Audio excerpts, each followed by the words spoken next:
Hello বন্ধুরা, আমার এই কুকিং চ্যানেলে আপনাদের সবাইকে সুস্বাগত। আজ আমি আপনাদের বানিয়ে দেখাবো সাবুদানার লাড্ডু। সাবুদানা দিয়ে যে এত সুন্দর লাড্ডু বানানো যায়, একবার বাড়িতে না বানালে কখনো বিশ্বাসই করবেন না।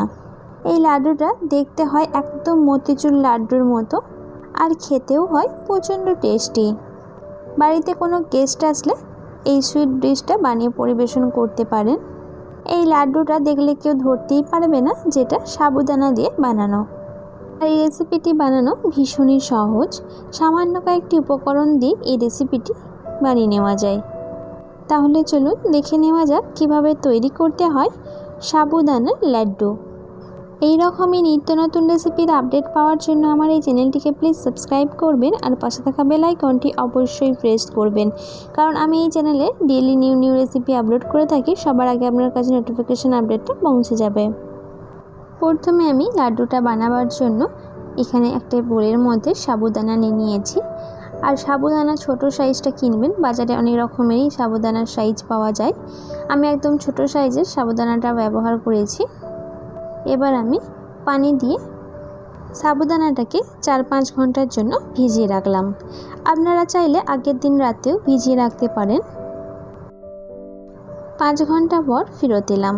দেখুন সাবুটা খুব ভালোভাবে ভিজে গেছে, আর সমস্ত পানিগুলো কিন্তু সাবুদানা শোক করে নিয়েছে। কারণ আমি পানিটা অল্প পরিমাণে দিয়েছিলাম। খুব বেশি পরিমাণে পানি দিলে সেক্ষেত্রে সাবু থেকে পানিটাকে ঝরিয়ে নিতে হতো। আমার যেহেতু সাবুদানার সমস্ত পানিটাকে শোক করে নিয়েছে, সেহেতু দেখুন সাবুদানাটা প্রচণ্ড ঝরঝরে হয়েছে। লাড্ডুটা বানাবার জন্য এবার আমি চুলায় একটি কড়াই বসিয়ে নিয়েছি। এবার এই কড়াইয়ের মধ্যে দিয়ে দেব ঘি। আমি এখানে 2 টেবিল চামচ ঘি ব্যবহার করলাম। আর লাড্ডুটা বানাতে কিন্তু অবশ্যই ঘি ব্যবহার করবেন, কোনো প্রকার তেল ব্যবহার করবেন না। তেল ব্যবহার করলে কিন্তু লাড্ডুটা খেতে অতটা ভালো লাগবে না। যদি ঘি ব্যবহার করেন লাড্ডুটা খেতে খুব ভালো হবে। এবার দিয়ে দেব সাবুদানা। দেখুন একে একে সমস্ত সাবুদানাগুলোই আমি দিয়ে দিলাম কড়াইয়ের মধ্যে। এবার ভালো করে নেড়ে চেড়ে মিশিয়ে নেব। দেখুন এইভাবে ভালো করে মিশিয়ে নিতে হবে।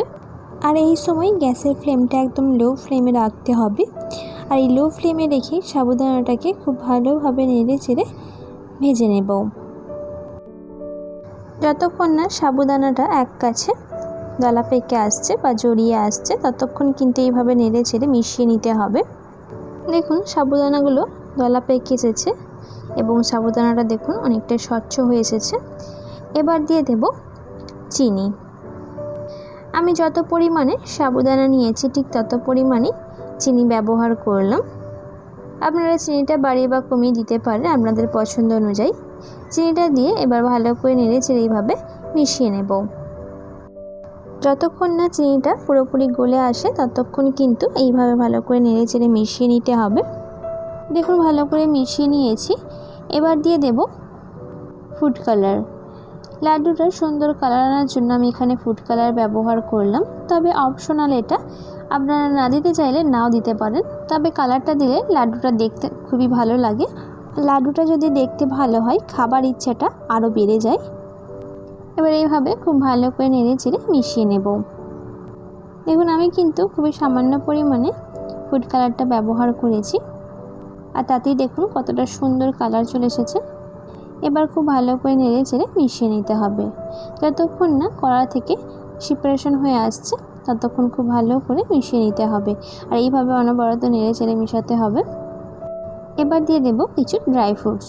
দিয়ে দেব 1 টেবিল চামচ চার মগজ, আর দেব 2 টেবিল চামচ কাজু বাদাম কুচি।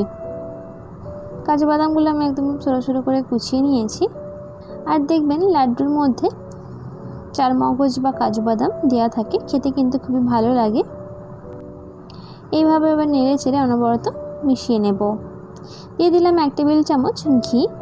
লাস্ট টাইমে ঘি দিলে ঘিয়ের ফ্লেভারটা কিন্তু দারুণ আসে। আর এই লাড্ডুটা অবশ্যই ঘি দিয়ে করবেন। ঘি দিয়ে করলে টেস্ট কিন্তু খুবই ভালো আসবে। আর সাদা তেল দিয়ে যদি করেন তাহলে কিন্তু লাড্ডুটা খেতে একদমই ভালো লাগবে না। দেখুন সাবুদানাটা কড়াই থেকে সেপারেশন হয়ে আসছে, তার মানে সাবুদানাটা লাড্ডুর জন্য পারফেক্টভাবে তৈরি হয়ে গেছে। এবার আমি গ্যাসের ফ্লেমটা অফ করে দেব আর একটি পাত্রের মধ্যে ঢেলে নেব। ঢেলে নিয়ে এটাকে ঠান্ডা করে নেব। খুব বেশি ঠান্ডা করা যাবে না, অর্ধেকটা মতো ঠান্ডা করে নেব। প্রথমে আমি হাতে একটু ঘি মাখিয়ে নিয়েছিলাম। এবার আমি লাড্ডু শেপ দিয়ে নেব। দেখুন এইভাবে খুব ভালো করে একদম গোল গোল করে লাড্ডুর শেপটা দিয়ে নিতে হবে। আর অর্ধেকটা গরম থাকা অবস্থাতেই শেপটা দিয়ে নেবেন, নাহলে কিন্তু লাড্ডুর শেপটা অতটা ভালো আসবে না। দেখুন দেখে কিন্তু মনে হচ্ছে যেন মিহিদানা দিয়ে বানিয়েছি। দেখুন এইভাবে খুব ভালো করে গোল করে একটু শেপ দিয়ে নেব। দেখুন গোল করে শেপ দিয়ে নিয়েছি লাড্ডুর। এবার আমি একটি পাত্রের মধ্যে রেখে দেব। আর পাত্রটাকে আগে আমি একটু ঘি ব্রাশ করে নিয়েছিলাম। এবার আমি একে একে সেম পদ্ধতিতে বাকি লাড্ডুর শেপগুলো দিয়ে নেব। দেখলেন তো কত সহজভাবেই বানিয়ে ফেললাম সাবুদানার লাড্ডু। লাড্ডুটাকে একটু গার্নিশিং করার জন্য উপর থেকে দিয়ে দিয়েছি কিছু চারমগজ। আর দেখুন দেখতে কতটা সুন্দর লাগছে। দেখে মনে হচ্ছে যেন মিহিদানা বা বোঁদে দিয়ে যে আমরা লাড্ডু বানাই সেই রকম দেখে মনে হচ্ছে। আপনারা যদি কাউকে বানিয়ে খাওয়ান, চট করে কেউ ধরতেই পারবে না যেটা সাবুদানার লাড্ডু। আমার আজকের রেসিপি আপনাদের কেমন লাগলো সেটি আমাকে অবশ্যই কমেন্টের মাধ্যমে জানাবেন। যদি ভালো লেগে থাকে তাহলে নিজেও বানিয়ে খাবেন এবং বাড়ির সকলকে খাওয়াবেন। ভালো লেগে থাকলে লাইক, শেয়ার এবং সাবস্ক্রাইব করতে ভুলবেন না। আজকের মতো তবে এইখানেই বিদায় নিলাম। কাল আবারও দেখা হচ্ছে নতুন কোনো এক রেসিপির সঙ্গে।